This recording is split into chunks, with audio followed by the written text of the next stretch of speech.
encore une fois, vous pouvez avoir les contacts de tous nos speakers en nous shootant un simple mail, on vous mettra en rapport. Comme je l'ai dit en introduction, pour ceux qui l'ont raté, toutes les interventions sont filmées et vous les aurez sur notre chaîne TV YouTube. Donc vous pourrez les revoir et avoir accès directement au contact. Comme on l'avait dit tout à l'heure, effectivement, c'est la partie captation des données. Là, on a une dimension sociale qui était très originale et qu'on souhaitait présenter dans le cadre de LuxPropTech, la dimension affordability de Benjamin. Si on revient sur le côté data, captation de data, c'est un problème complexe, pas uniquement dans l'immobilier, mais mettre en évidence ces critères ESG, pouvoir aller les chercher, pouvoir les présenter, pouvoir prouver et les monitorer également. Et donc, je vais céder la parole là maintenant à Thibaut de Deloitte, qui est également un de nos sponsors, qui va nous présenter en introduction déjà pour lui une étude qui a été faite par Deloitte sur le data management et la récupération de ce type d'informations ESG. À toi Thibaut. Merci Laurent. Et comme c'est un événement en anglais, je vais essayer de passer en anglais. Donc voilà. So as you may know, the Sustainable Finance Disclosure Regulation, SFDR, is applicable since March this year for most of its provision. It concerns the full financial service industry and requires the regulated firms to provide evidence on the factors that are used to report on the key indicator used in the ESG disclosure. For the real estate investment management industry, that would mean getting data from the real asset. But as you know as well, data management is one of the main challenges in the whole alternative investment industry, and in particular real estate investment. So the challenges are all steps of the data management value chain, from data definition, data collection, aggregation, consolidation, and reporting. So today, today we'll talk about, as you mentioned, Laurent, a view on the ESG disclosure practices across the industry. We'll touch upon the main challenges that are concerned by technology and data management, and look at different ways of resolving those challenges through the use of technology, and in particular the opportunity for PropTech to provide such a solution. So last year, we performed an exercise of analyzing the disclosure, ESG disclosure practices to understand what are the factors that need to be collected and to be disclosed by the main real estate investment manager. We look at the different websites that, and in particular, the documents that are published on those websites, such as annual reports, stewardship report, sustainable report, etc. We screen the website, as I said, of 13 global fund managers, 5 fund managers in France, 3 in UK, and 2 in Germany. So it gives us quite a broad view of the different KPI that are reported by those actors. If we looked at the different area and domain or category of KPI that are reported, we can see here that human capital and environment are the most KPIs that are reported. We also discover that those definition of those KPI vary a lot between actors. And we have therefore made an exercise of rationalizing those KPI in order to have something quite harmonized across actors. Otherwise, we will have many more KPIs than the one that are reported on the slide here.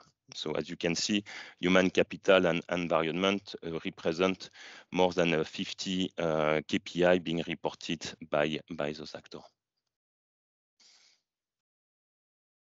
So if we now go into more depth of what is reported, you can see that the analysis revealed that investment managers mostly report on environmental and human capital on the left part, with 87% of the players reporting on environment and 83% on human capital. Then it's followed by social capital, leadership and governance, and business model and innovation. If we looked at now as deeper into environment and human capital, you can see that for environment, all the different subcategory and dimension are reported. Some ecological impact, energy management, greenhouse gas emission, and waste of water and hazardous material.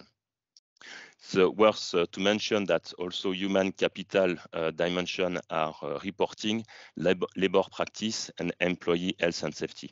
As Sofiane mentioned a bit earlier, this is quite important for the industry, especially regarding construction site. Okay. So many different KPI being reporting, but as you know, there is quite big challenges in terms of data. And especially data collection and reporting. If we look at the typical investment management structure of a fund, you have the asset at the bottom, and we need to measure and collect the different factors that will be taken into consideration to compute in fine the KPI at fund level.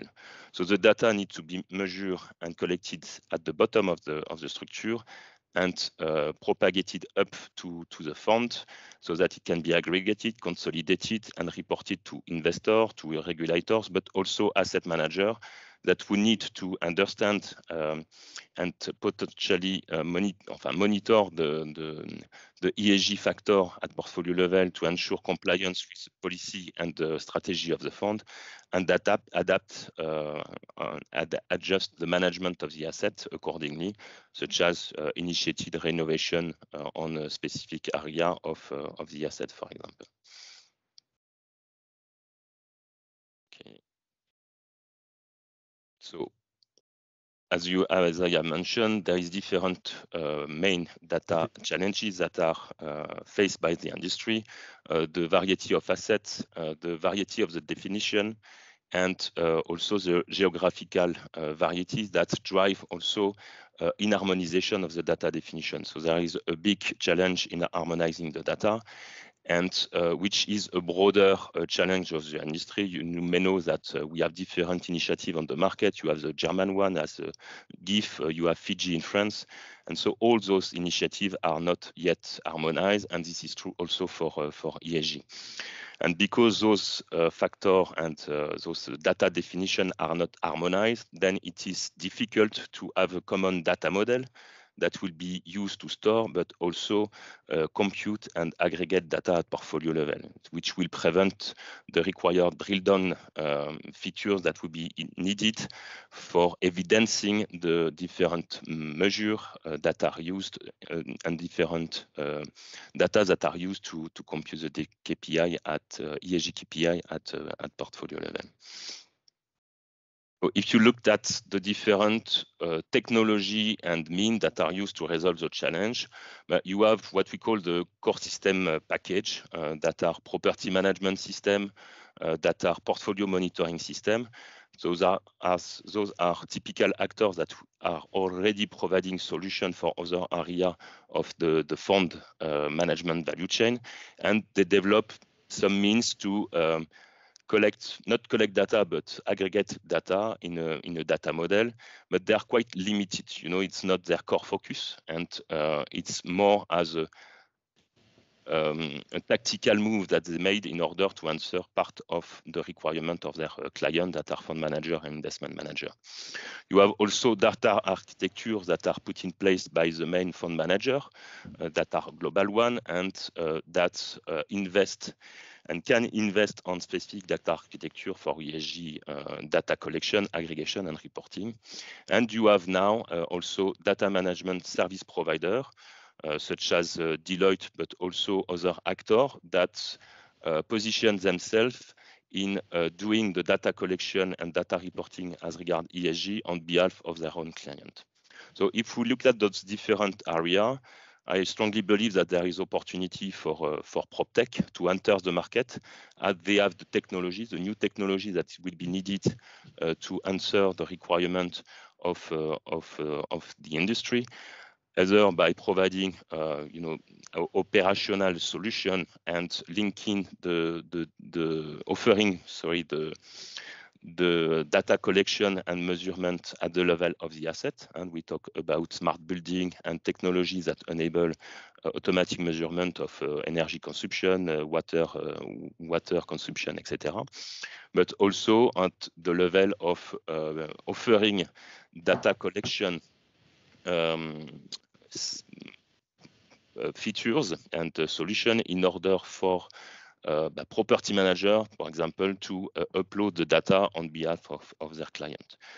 So I think important for the startup and the PropTech to maybe enter the market of ESG data management, and why not calling them ESG technology, ESG tech. Voilà, Laurent. C'est fini pour moi. J'ai dû aller assez vite. C'est un peu dépassé. Je suis désolé. Pas de souci. On a un petit peu dérapé au démarrage. 9h34, 9h35. On a juste 5 minutes de retard. Donc, ma conclusion va être très brève. Je souhaite remercier la Inoue qui est vraiment le support de tout cet event. Donc, Marjorie et Jean-Nicolas à mes côtés. On se met en vacances. Donc, prochain event, ça sera probablement en septembre. Et le thème sera... la blockchain, tokenisation des actifs immobiliers. Il y a eu énormément de choses qui se sont passées depuis le lancement de LuxPropTech qu'on avait fait en présentiel à l'époque. On a oublié comment c'était. Un petit déjeuner sur la blockchain et la tokenisation des actifs. 1 an et demi plus tard, il y a eu beaucoup d'avancées sur le sujet et le prochain thème sera celui-ci. Je vous remercie à tous. J'espère vous revoir sur les prochains événements. Et puis, rejoignez LuxPropTech pour ceux qui ne sont pas encore membres sur notre site. Merci beaucoup. Bonne journée.